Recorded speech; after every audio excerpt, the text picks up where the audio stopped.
საღამოში დობის ეთერშია ტელეკომპანია გურჯანის მთავარი საინფორმაციო გამოშვება. Საზღვარგარეთ ქართულ ღვინოზე მოთხოვნა გაიზარდა, შესაძლოა ყურძნის ფასმაც მოიმატოს. Რა პრობლემების გამო არ წურავენ მევენახეები ყურძენს და რას პროგნოზირებენ ღვინის ქარხნები? დავტურო ვის გავატანო, ტორტონა დავტურავ ხოლმე და მიდგა ისევე ეგრეს. მოთხოვნადია საფერავი და ქინძმარაული და ყველაზე დიდი ბაზარი ჩვენთვის არის რუსეთი პირველი, მეორე არის ჩინეთი. დღეიდან მოქალაქეები სამედიცინო მომსახურების დაფინანსებას შემოსავლებისა და სარეიტინგო ქულების მიხედვით მიიღებენ. საკმაოდ გაუმჯობესდება სოციალურად დაუცველი მოსახლეობის მომსახურება. ანალიზები გავიკეთეთ. ეგ ანალიზები ფასიანია და კარგი იქნებოდა თუ ეგეც უფასო იქნებოდა. რას მოიცავს ჯანდაცვის პროგრამის დიფერენცირებული პაკეტი და როდიდან ისარგებლებენ მოქალაქეები უფასო მედიკამენტებით? ჩართვა ჯანდაცვის მინისტრის მრჩეվել ლაშა ნიკოლაძესთან. ახაშენში შესაძლოა ნატურალური წვენების საწარმო გაიხსნას. რა სარგებლობას მოუტანს სოფელს 2 მილიონიანი ინვესტიცია? კახეთში მარწყვის კრეფა დაიწყეს. რა ღირს ხილი და რა პრობლემებზე საუბრობენ ფერმერები? ადრე როგორც იყიდებოდა, ეხლა იმდენად აღარ. ახალ ამბებს მე ნინო სამნიაშვილი გაგაცნობთ. შეგახსენებთ, რომ ტელეკომპანია გურჯაანი საინფორმაციო გამოშვების განმეორებით ნახვა ხვალდილი საათზე შეგეძლებათ, ასევე გადაცემები და სიუჟეტები შეგიძლიათ ნახოთ ჩვენ საიტზე gurjani.tv.com, ასევე Facebook-ის გვერდზე მოგძებნეთ ტელეკომპანია გურჯაანი გოყოლეთ ცილქნეძე, მაგდისაცე და მაი ვიდეოზე. საზღვარგარეთ ქართულ ღვინოზე მოთხოვნა გაიზარდა, ამიტომ შესაძლოა წელს ყურძნის ფასმაც მოიმატოს. მიუხედავად იმისა, რომ ღვინოზე მოთხოვნა მატულობს, მევენახებს მაინც ყურძნის ჩაბარება ურჩევნიათ. მათ სხვადასხვა პრობლემები ექმნებათ, რის გამოც ღვინოს ვერ წურავენ. ამიტომ მოითხოვენ, რომ ღვინის ქარხნებმა ყურძენი მინიმუმ ლარ ნახევრად შეისყიდონ. რა სარგებლობას მოუტანს ღვინის ექსპორტის ზრდა კახეთის მოსახლეობას და რას პროგნოზირებენ კომპანიის ხელმძღვანელები? ეთერ თეთრაძე დაინტერესდა. საზღვარგარეთ ქართულ ღვინოზე მოთხოვნა ყოველწლიურად იზრდება, თუმცა მევენახეებს ღვინის რეალიზაცია უჭირთ. ამიტომ იძულებულები ხდებიან მოსავალი არ დაწურონ და ყურძენი ღვინის ქარხნებს სიაფად ჩააბარონ. მათი ინფორმაციით ღვინის რეალიზაცია მხოლოდ მსხვილ ღვინის კომპანიებს არ უჭირთ, რადგან მათ საზღვარგარეთ კონტაქტები აქვთ. ამიტომ მოითხოვენ, რომ ყურძენი წელს მინიმუმ ლარ ნახევრად ჩაიბარონ. ქარხანას ვაბარებ ყურძენი. ქარხნებს და დანარჩენი სხვა. მე ამოწონა ყურძენი სად უნდა მოვათავს? საწავიღო. მე რეალიზაცია ხო უნდა. ხომ მქონდეს ბაზარი. ჩემი თანა გლეხკაც მაგ ბაზარი ვიმისებს. ბაზარის და ყველაფერი არის მაფიოზების. ზეწოლა უნდა გააკეთონ ესე იგი ღვინის წარმოებლებს. იმიტომ რომ ისინი არიან მილიონები, მილიარდელები არიან და ამოწონა ფასში, ამოწონა იმები დოლარებზე ყიდიან. აბა მაგათ მაღაზიებში შევიდეთ და რა ფასები ადევ პოლიტრა ღვინოებს. და ჩვენ თუ იქედებ ყურძენში ფულის გადახდა არ უნდათ.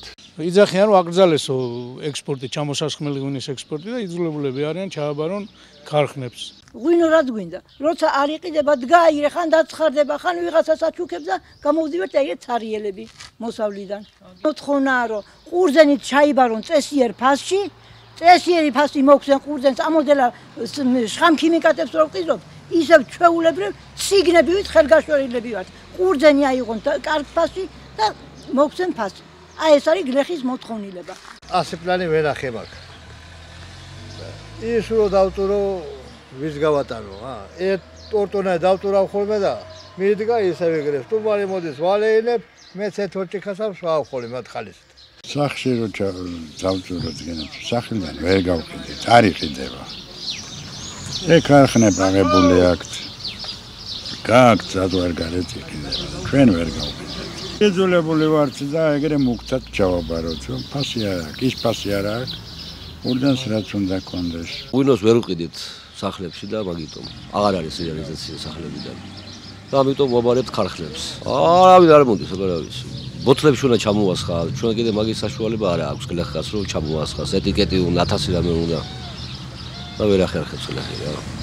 ევროპასა და აზიაში ღვინის ექსპორტი რომ მართლაც გაზრდილია, ამას ღვინის ქარხნების ხელმძღვანელებიც ადასტურებენ. კახურ ტრადიციულ მეღვინეობაში ამბობენ, რომ წელს ღვინოზე მოთხოვნა გასულ წელთან შედარებით 30%-ით გაიზარდა. ექსპორტი კი ძირითადად რუსეთში, ჩინეთსა და უკრაინის ქვეყნებში განხორციელდა. მოთხოვნა საფერავისა და ქინძმარაულის ღვინოზეა. კომპანიის მენეჯერის ინფორმაციით, კარგი გაყიდვების გამო შესაძლებელია წელს ყურძენი მაღალ ფასში ჩაიბარონ. მოთხოვნა გაზრდილი ექსპორტზე 20-30%-ით უფრო მომატებულია წინა წლებთან შედარებით. მოთხოვნადია საფერავი და ქინძმარაული და ყველაზე დიდი ბაზარი ჩვენთვის არის რუსეთი პირველი, მეორე არის ჩინეთი, მესამე მოსდევს უკრაინა. წინა წლებთან შედარებით მაღალი ფასი ექნება წელს აუცილებლად. ღვინის ეროვნული სააგენტოს მონაცემებით 2017 წელს ღვინოსა და ალკოჰოლურ სასმელებზე მოთხოვნა 85%-ით გაიზარდა. მევენახეები იმედოვნებენ, რომ ღვინის ექსპორტის ზრდა ყურძენზე მოთხოვნას კიდევ უფრო გაზრდის და ფასიც მოემატება. შაშანქაცითელის ჯიშის ყურძენის სუბსიდიის ჩათვლით 80, ხოლო საფერავი 1 ლარი ღირდა. ამერიდან მოქალაქეების სამედიცინო მომსახურების დაფინანსებას შემოსავლებისა და სარეიტინგო ქულების მიხედვით მიიღებენ. დაფინანსების პროგრამაში ცვლილება შეეხება სოციალურად დაუცველებს, პენსიონერებს, 1000 ლარზე ნაკლები და 40,000-მდე შემოსავლის მქონე მოქალაქეებს. ცვლილებები საყოველთაო ჯანდაცვის პროგრამაში ჩართულ ადამიანებს შეეხებათ. კერძო დაზღვევის მქონე მოქალაქეებს კი სახელმწიფო მხოლოდ ონკოლოგიური დაავადებების მკურნალობას დაუფინანსებს. რაც მოიცავს ჯანდაცვის პროგრამის დიფერენცირებული პაკეტი და როგორ აფასებენ სიახლეს გურჯაანში ვერაიაშვილის სიუჟეტიდან შეიტყობთ. დღეიდან საყოველთაო ჯანდაცვის პროგრამაში ჩართული მოქალაქეებისთვის დაფინანსების პირობები შეიცვალა. სოციალურად დაუცველები, პენსიონერები 1000 ლარამდე ნაკლები შემოსავლისა და 40,000-მდე ხელფასის მქონე ადამიანები 4 დიფერენცირებულ ჯგუფში გადანაწილდნენ. სახელმწიფოს მხრიდან დაფინანსებაც მათთვის განსხვავებული იქნება. მაგალითად, სოციალურად დაუცველი მოქალაქეები, რომელთა სარეიტინგო ქულა 70,000-დან 100,000-მდეა და 6-დან 18 წლამდე ასაკის მოზარდები, პედაგოგები და შშმ პირები 100%-ით დაფინანსდებიან. საშუალო შემოსავლის მქონე მოქალაქეები, რომელთა შემოსავალი წელიწადში 40,000 ლარს აღემატება, ამ პროგრამით ვეღარ ისარგებლებენ. დაბალი შემოსავლის მქონე მოქალაქეებს, რომელთა ყოველთვიური შემოსავალი 1000 ლარზე ნაკლებია, შეუნარჩუნდებათ საყოველთაო ჯანდაცვის პროგრამით სარგებლობის უფლება, თუმცა მცირედ შეზღუდული პაკეტით. კერძო პაკეტის მქონე პირებს კი სახელმწიფო მხოლოდ ონკოლოგიური დაავადებების მკურნალობას, კერძოდ ქიმიო და ჰორმონოთერაპიას დაუფინანსებს. საყოველთაო ჯანდაცვის პროგრამის ამ ცვლილებებით კმაყოფილები გურჯაანში ჯერჯერობით სოციალურად დაუცველი პაციენტები არიან. საჩემო არაფერი არ არის და ეხლა სხვას რა ეს თვითონ თქვენზე არ არის მორგებული საყოველთაო არა, დიდი არაფერი მაინც და მაინც ეხლა თქვენ არ შეგეხებთ. ნაწილობრივ რა, რაღაც პროცენტებს მაინც ვიხდით ეხლა ზოგში თუ გვეხმარება ბევრი რაღაც არა. აი ეს უბრალო რაღაცები ფინანსდება. და გვაფინანსებენ რაღაცის, აბა რა ვიცი, ძალიან კარგი იქნება. უმუშაო არ ხალხს თორე ხა ვინც ამუშაობს და რაღაცას იღებს კიდე ხო, მაგრამ მე რა აბა. ტროპიკული წყლულია ფეხზე. ხო და ისა ექიმთან კონსულტაცია და კიდევ გამოკვლევა ჩამიტარეს და 90 ლარი გადაიხადე. პენსიონერი ბრძანდებით? კი. თუმცა რომ ეს პროცესები რომელიც თქვენნა გაიაროთ, არ ფინანსდება. ხო და მოვედი და გადავიხადე. როგორ ფიქრობთ, უნდა ფინანსდებოდეს, გაქვს ამ ვაი, ძალიან მძიმეა. ძალიან მძიმე ტვირთია რო ვიტყვიან. კარგი იქნება ფინანსდებოდეს, მაგრამ აბა პენსიონერს ყოველთვის უჭირს, ყოველთვის. царიელ პენსიაზე ან თქვენ ვიგოთ რომ პენსიონერებისთვის ყველაფერი უნდა იყოს უფასო. დაფინანსება უნდა იყოს 100%. აი როგორც მე მაქვს კიდე რა. მე ძალიან მადლობელი ვარ. სოხომის ომის მონაწილე ვარ გენეცვალე და წარკე დაზღვევა მაქვს. 18,000 ლარიან ოპერაციას უკაბიკოდ გაიგეთებენ ეგ როგორი საქმეა. ეხლა მე ისეთი ასაკი მაქვს 55 წლისა ვარ. არც პენსია მაქვს, არც ხელფასი მაქვს, არც არაფერი. ეს სოციალურიც რომ არ მქონდეს ალბათ დავიღუპები და ეხლა გინეკოლოგთან მივდივარ კონსულტაცია მაქვს ეხლა გინეკოლოგთან. არა, გადასახადს არ. ყველაფერი დაფინანსებით ხდება ჩემთან. დავჭირდა ანალიზები გავიკეთეთ. ეგ ანალიზები ფასიანია და კარგი იქნებოდა თუ ეგეც უფასო იქნებოდა ანალიზების, რადგან ან სისხლის ანალიზი და შადის ანალიზი. ახლა როცა სოციალურად დაზღვეულები ვართ, უფასო არის, მაგრამ ვინც არა ვართ სოციალურად დაზღვეულები, ისინი უფასიანი არის.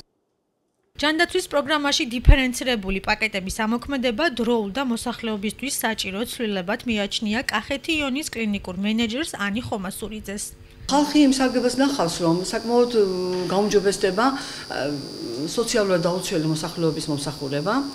მათი პაკეტები გაცილებით უფრო უკეთესი ხდება. ამავე დროს 100,000 ქულამდე მქონე პაციენტებს, ქრონიკულ მოავადეებს მიეცემათ გარკვეული მედიკამენტოზური დაფინანსება და ამავე დროს მთელი რიგი გამოკვლევები, რომლებიც წინა პერიოდში არ იყო შეტანილი სახელმწიფოს მიერ, უკვე ამჟამად სახელმწიფო აფინანსებს. ეს საკმაოდ სერიოზული გამოკვლევებია, რომელიც საჭიროება მეტად დიდია დიაგნოსტირების ზუსტად წარმართვისათვის.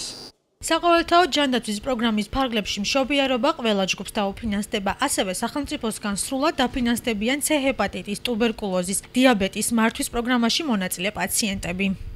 დეტალურად თუ რა ცვლილებებია საყოველთაო ჯანდაცვის პროგრამაში და როდიდან ისარგებლებენ მოქალაქეები უფასო მედიკამენტებით, ამას ჩვენ სტუმართან გავარკვევთ სამინისტროდან ჯანდაცვის მინისტრის მრჩეველი ლაშა ნიკოლაძე გვერდება. ბატონო ლაშა, დიდი მადლობა, რომ მონაწილეობთ ტელეკომპანია გურჯაანის ახალ ამბებში.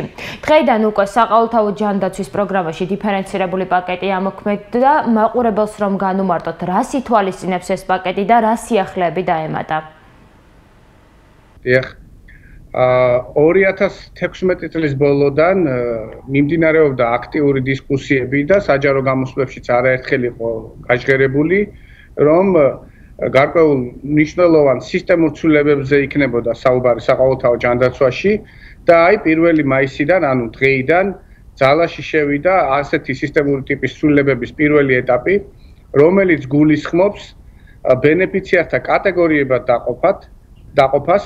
ასეთი ტიპის კატეგორიების წყალგამყოფი თუ ადრე იყო მხოლოდ კერძო დაზღვევის არსებობა საყოველთაო ჯანდაცვაში, ეხლა კერძო დაზღვევასთან ერთად შემოვიდა ისეთი მნიშვნელოვანი წყალგამყოფები, როგორც არის ადამიანების შემოსავლები, სხვა სტატუსის მაჩვენებლები, ასაკი, მაგალითად მოზარდთა შემთხვევაში და ასე შემდეგ.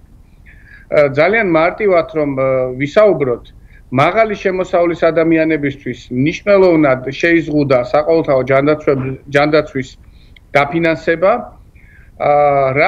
რამაც მოგვცა საშუალება, რომ შედარებით დაბალი შემოსავლის და სოციალურად დაუცველი ადამიანების და მიზნობრივი ჯგუფებისთვის გაგვეფართოვებინა და მიგვეცა უფრო მეტი სერვისები საყოველთაო ჯანდაცვიდან. გარდა ამისა, ასევე დაანონსდა და ზაფხულიდან ჩვენ ვარაუდობთ, რომ გარკვეული ადამიანებისთვის ხელმისაწვდომი გახდება მედიკამენტებზე წვდომა 4 ძირითადი მიმართულებით. ამ საკითხებთან დაკავშირებით დეტალურ ინფორმაციაზე წვდომა მოსახლეობისთვის შესაძლებელია რამდენიმე გზით. ყველაზე ხელმისაწვდომი ცხადია გახლავთ ჯანდაცვის სამინისტროს ცხელხაზზე, რომლის ნომერიც გახლავთ 1505 დარეკვა და იქ ძალიან დეტალურ ინფორმაციას მიიღებენ ბენეფიციარები. გარდა ამისა, კლინიკებში შეუძლიათ, იმიტომ რომ კლინიკები ძალიან დეტალურად არიან საქმის კურსში ჩაყენებული და მათ უახლოეს პერიოდში ნაბეჭდი მასალაც მიაწოდებათ, რომ ბენეფიციარებს აუხსნან ამ ცვლილებების არსი. სოციალური მომსახურების ოფისებში, რომელიც ყველა რაიონში მდებარეობს, ჯანდაცვის სამინისტროს საიტზე და აი ასეთი გზებით შესაძლებელია ამომწურავი ინფორმაციის მიღება. ბატონო ლაშა, ხშირად აქვს მაყურებელს ეს კითხვა და თქვენც რომ დაგვიზუსტოთ, ცნობილია რომ მაღალი შემოსავლის მქონე მოქალაქეები, რომელთა ხელფასი წელიწადში 40,000 ლარს აღემატება, საყოველთაო ჯანდაცვის პროგრამით ვეღარ ისარგებლებენ. ეს კონკრეტულ პირზე გავრცელდება თუ ოჯახის წევრებზეც? ჯანდაცვის მიდგომა ვრცელდება მხოლოდ პიროვნებაზე, ასე ვთქვათ, ოჯახის და ერთობლივი მეურნეობის მცნება აქ გამოყენებული არ არის. და თუ ერთი და იგივე ოჯახში მაგალითად არის ადამიანი, რომელსაც აქვს 40,000-ზე მეტი შემოსავალი, მხოლოდ იმ ადამიანზე გავრცელდება აღნიშნული შეზღუდვა. მეცაც გეტყვით, თუ ასეთ ოჯახში იმყოფება მაგალითად პენსიონერი, ან 0-დან 6 წლამდე ბავშვი, ან 6-დან 17 წლამდე მოზარდი, სამივე ამ ტიპის ადამიანს სხვადასხვა სერვისი ექნება საყოველთაო ჯანდაცვიდან შეთავაზებული, რომლებიც არ დაექვემდებარებიან შეზღუდვას მიუხედავად იმისა, ასეთი ადამიანები შეიძენენ თუ არა კერძო დაზღვევას. ძალიან გლობალურად რომ ვთქვათ, საქართველოს მოსახლეობის ჭრილში 7%-ს მოსახლეობისა მნიშვნელოვნად შეეზღუდათ საყოველთაო ჯანდაცვაზე წვდომა, ხოლო 93%-ისთვის ან ნაწილობრივი შეზღუდვა, ან პირიქით გაფართოება არის საყოველთაო ჯანდაცვიდან. რამაც ვიმედოვნებთ, რომ უნდა გამოიწვიოს კერძო სადაზღვევო პაკეტებთან მიმართულებით ამ 7%-ისთვის შესაძლებელია კერძო დაზღვევის გაძვირება, მაგრამ სწორედ ეს ის 7%-ია, რომელსაც მაღალი შემოსავლები უფიქსირდებათ, დანარჩენი 93%-ისთვის, ვინაიდან საყოველთაოზე ხელმისაწვდომობა იზრდება და არ იზღუდება კერძო პაკეტის არსებობისას, ასეთი ადამიანებისთვის კერძო სადაზღვევო პაკეტი უფრო ხელმისაწვდომი გახდება. რაც საბოლოო ჯამში გამოიწვევს კერძო დაზღვეულთა ზრდასაც, რომელიც ასევე ერთ-ერთი მიზანი არის ჩვენი ურთიერთობის. ბატონო ლაშა, რამდენიმე პენსიონერმა მოგმართა და უკმაყოფილება გამოთქვა, რომ მას გადაუდებელი დახმარების აღმოჩენის დროს თანხა გადაახდევინეს. რა მომსახურება გახდა ფასიანი და რა შეღავათი ექნება დაზღვეულებს ახალი პაკეტის მიხედვით? თქვენ რაც ბრძანეთ მიზნობრივ ჯგუფებში, იქ 19 კატეგორია პენსიონერებთან ერთად 18 მათთვის ასე ვთქვათ თანადაფინანსების კომპონენტი ან სრულად დაფინანსების კომპონენტი ზუსტად ისეთივეა როგორც იყო და ამ მხრივ არაფერი არ შეცვლილა. ბატონო ლაშა, სწორედ იმიტომ მოაზუსტებ ამ საკითხს, რომ რამდენიმე პენსიონერმა გითხრა, რომ სასწრაფო დახმარების მანქანით გადაიყვანეს საავადმყოფოში ანალიზებისა და გამოკვლევის ჩატარების შემდეგ კი თანხა გადაახდევინეს, რაც ადრე უფასო იყო. არა, ასეთი ცვლილებებს საყოველთაო ჯანდაცვაში ადგილი არ ქონიათ. აქ ალბათ გარკვეული ასე ვთქვათ შედარებაში არის გარკვეული გაურკვევლობა.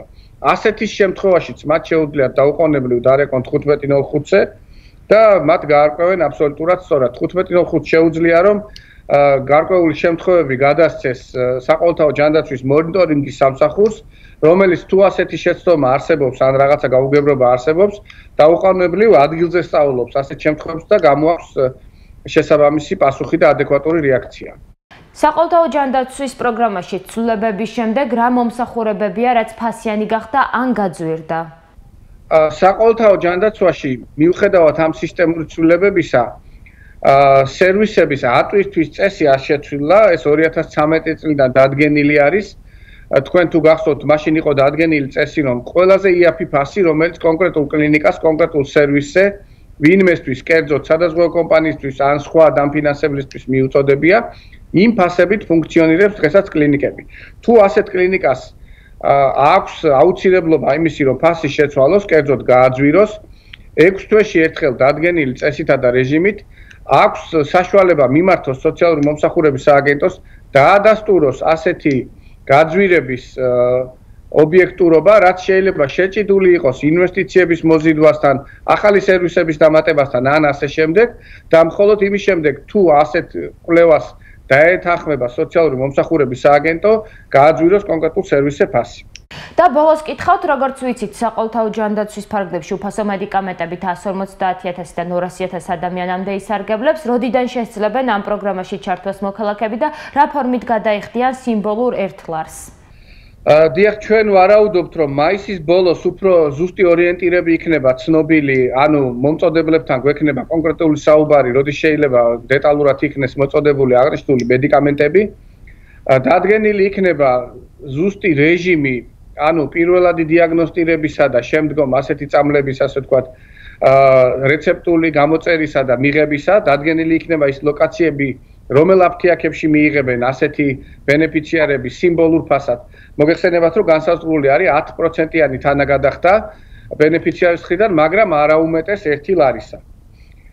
ანუ იქნება დადგენილი რეჟიმი, რომ პირველ რიგში უნდა დადგინდეს ამ 670,000 დაახლოებით ადამიანიდან, რომელი ნოზოლოგიით, რომელი ადამიანები არიან დაავადებულები, ქრონიკული არაგადამდები იმ დაავადების ჩამონათვალის მიხედვით, რომელიც გამოქვეყნებული არის დადგენილებაში.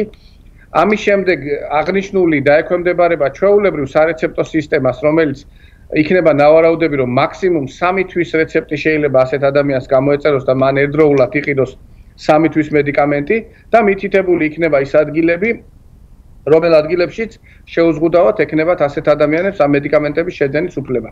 ეს კონკრეტული გაწერილობა ჩვენ ვარაუდობთ, რომ ივნისის დასაწყისისთვის მიმწოდებელთან ერთად, უკვე გამარჯვებულ მიმწოდებელთან ერთად იქნება დალაგებული და ივნისის ბოლო, ივლისი სავარაუდოდ არის ის პერიოდი, როდესაც ჩვენ დავიწყებთ უკვე მედიკამენტების მიწოდებას.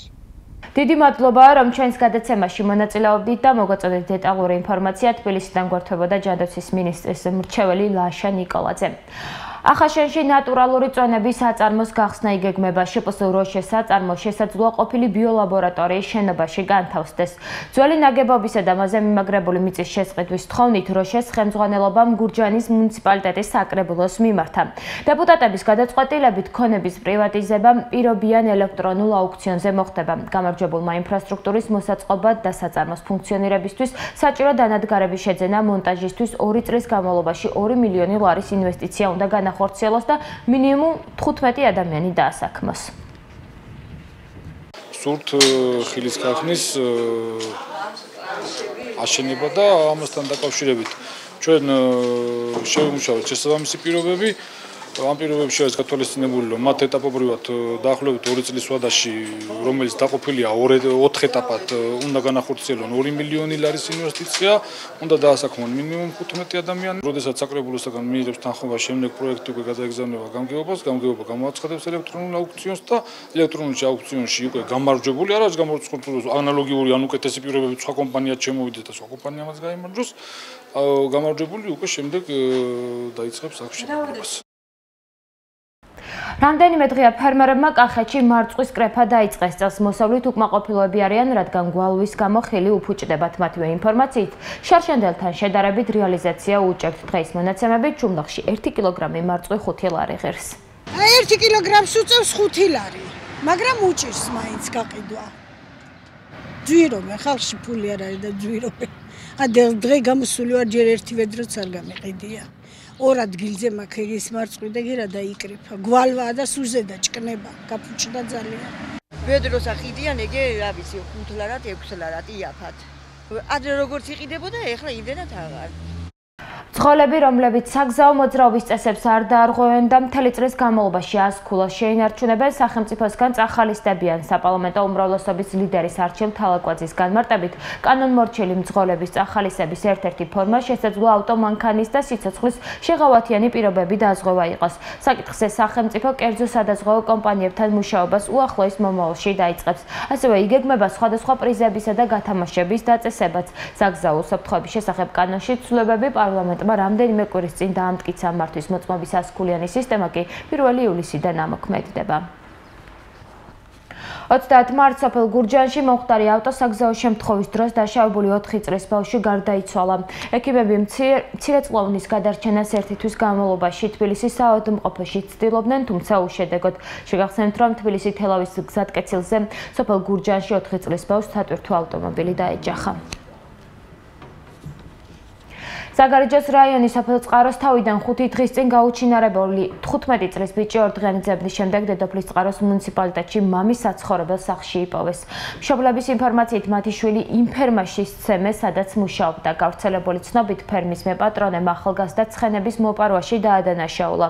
შინაგან საქმეთა სამინისტროს ინფორმაციით საქმეზე გამოძიება სისხლის სამართლის კოდექსის 177 მუხლის მეორე ნაწილით ქურდობის ფაქტზე აღეძრა. მართლაც მიაყენეს თუ არა მოზარდს ფიზიკური შეურაცხყოფა, ამას ექსპერტიზა დაადგენს. ადვოკატი სამართალდამცავების მხრიდან გარკვეული პროცედურულ დარღვევებზე საუბრობს.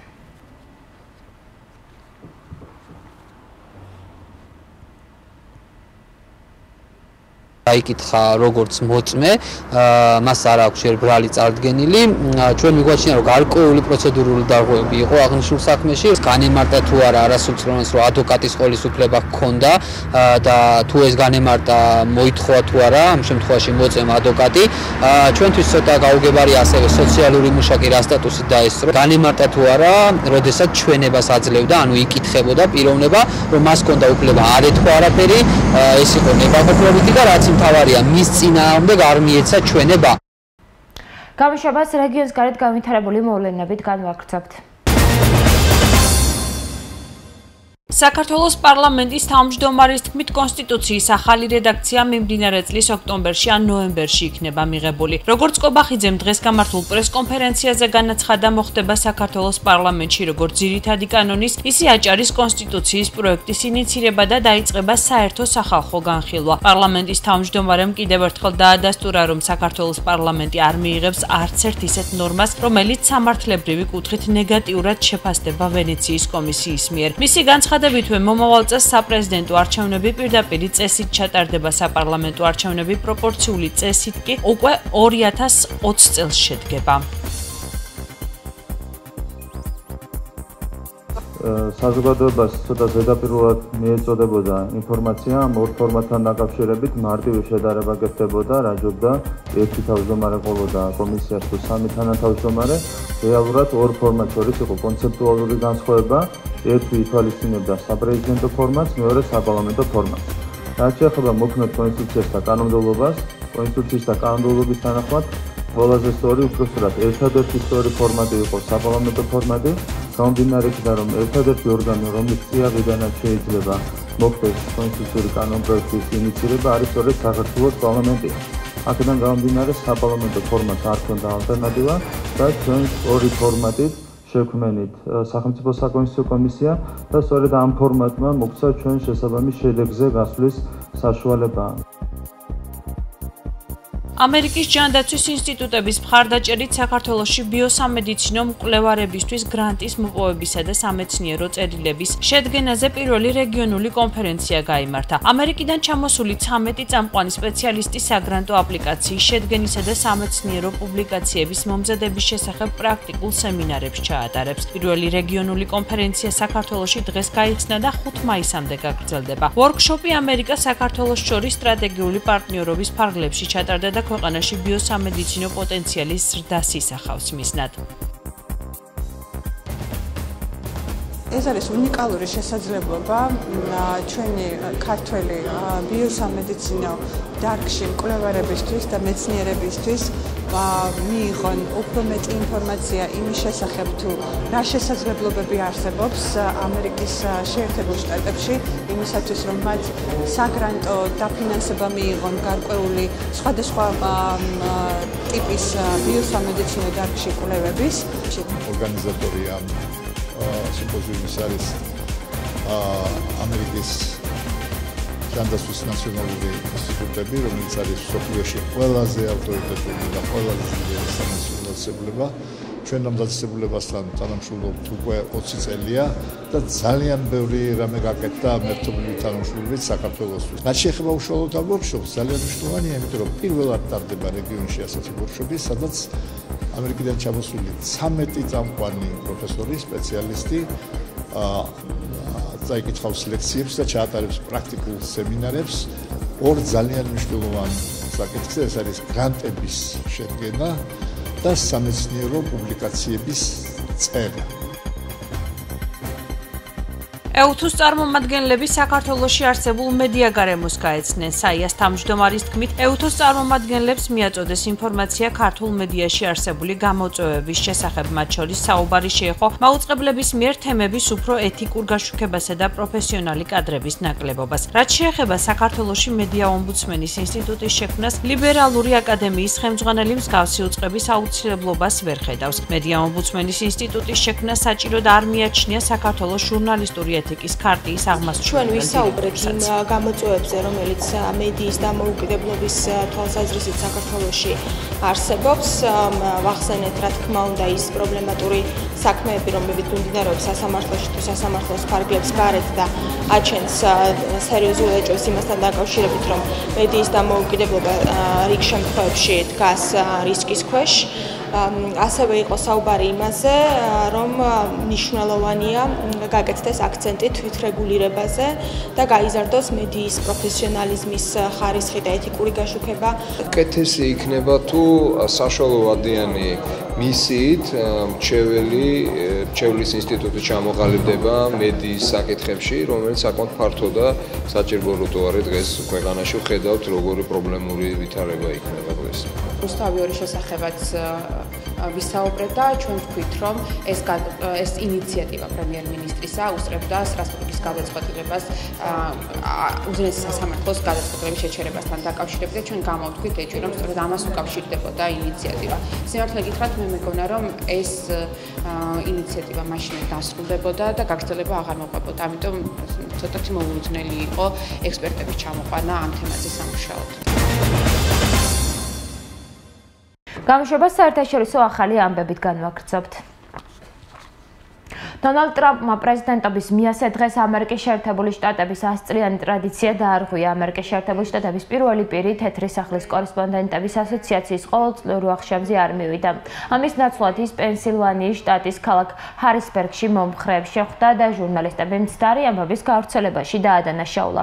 მიტინგზე დონალდ ტრამპმა პრეზიდენტობის 100 დღეს შეაჯამა და შესრულებულ სამუშაოს პროდუქტიული უწოდა. ის მხარდამჭერებს ყველა დაპირისპირების გადალახვას დაპირდა. გამოსვლაში ტრამპი ჩრდილოატლანტიკური ალიანსის თემასაც შეეხო და განმარტა, რომ ნატოს ყველა წევრი ქვეყანა ბლოკის გაძლიერების მიზნისათვის ფინანსურ წინსვლას საუცილებლობას შეიტანს. სიტყვით გამოსვლისას თეთრი სახლის ლიდერი მოსახლეობას დაპირდა, რომ გადასახადები აუცილებლად შემცირდება.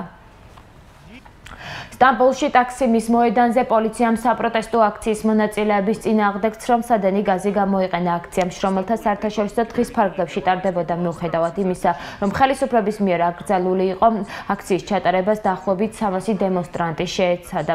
პოლიციამ ათეულობით ადამიანი დააკავა. აღსანიშნავია, რომ 24 აპრილს თურქეთის შინაგან საქმეთა მინისტრმა სულეიმან სოილუმ განაცხადა, რომ ტაქსიმის მოედანზე საპირველ მაისო ღონისძიებები არ ჩატარდებოდა. ახლა კი საინტერესო ამბები, რომელიც პოლიტრეთივ და ზოკლუბმა გაავრცელა. რუპი პირველი ძაღლია, რომელიც ევერესტის მწვერვალზე ოფიციალურად დაარეგისტრირეს. ძაღლს და მის პატრონს ჯუან ლეფსონს მწვერვალზე ასასვლელად 10 დღე დასჭირდათ. ამ ძაღლს საოცრად გაუმართლა ჯოინმა ის სამხრეთ ინდოეთში ქალაქ ლადაქში ჯართის საყრელზე იპოვა მშიერი უსახკარო, ფაქტიურად სიკვდილის პირას მისული და იმან დაიპყრო ევერესტი.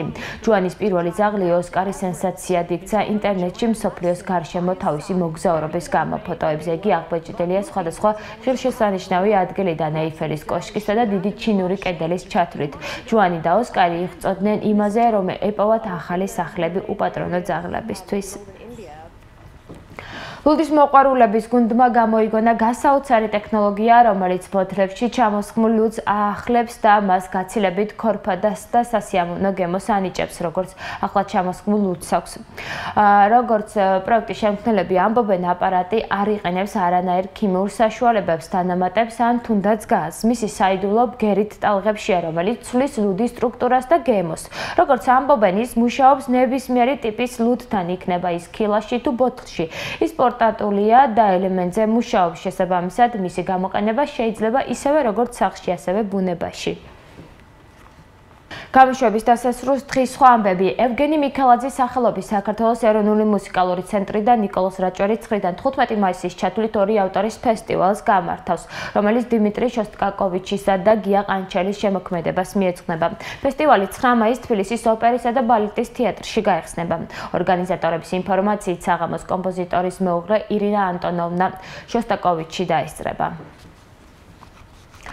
უმცროსმა ბორჯღალოსნებმა სამხრეთ აფრიკის ვესტერნ პროვინციის აკადემიის გუნდს 8 ლელო დაუდეს და სამმაჩიანი სერიის პირველი შეხვედრა დიდი სხვაობით 55-17 მოუგეს. უმცროსმა ბორჯღალოსნებმა თითო ტაიმში 4 ლელო დადეს და 20 წლამდელთა მსოფლიო ჩემპიონატის მზადების ეტაპზე მიყოლებით მე-7 თამაში მოიგეს.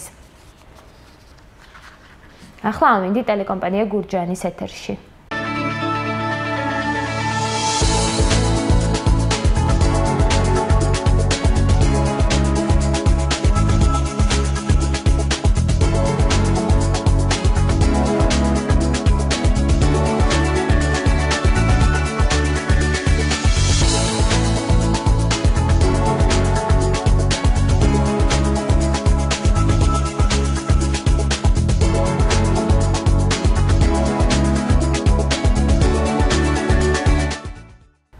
ახალი ამბები მე ნინო საუნიაშვილმა გაგაცანით და გამშვიდობებით ხუთშაბათამდე შეგახსენებთ, რომ ტელეკომპანია გურჯაანი საინფორმაციო გამოშვების განმეორებით ნახვა ხვალ-დილის 10 საათზე შეგეძლებათ. გარდა ამისა, ტელეკომპანია გურჯაანის გადაცემები და სიუჟეტები შეგიძლიათ ნახოთ ჩვენ საიტზე gurjaani.tv.com, ასევე Facebook-ის გვერდზე მოგზაურობთ ტელეკომპანია გურჯაანი გუყურეთ სილქნეზე, ფაქტისაცი და მაი ვიდეოზე ნახვამდის.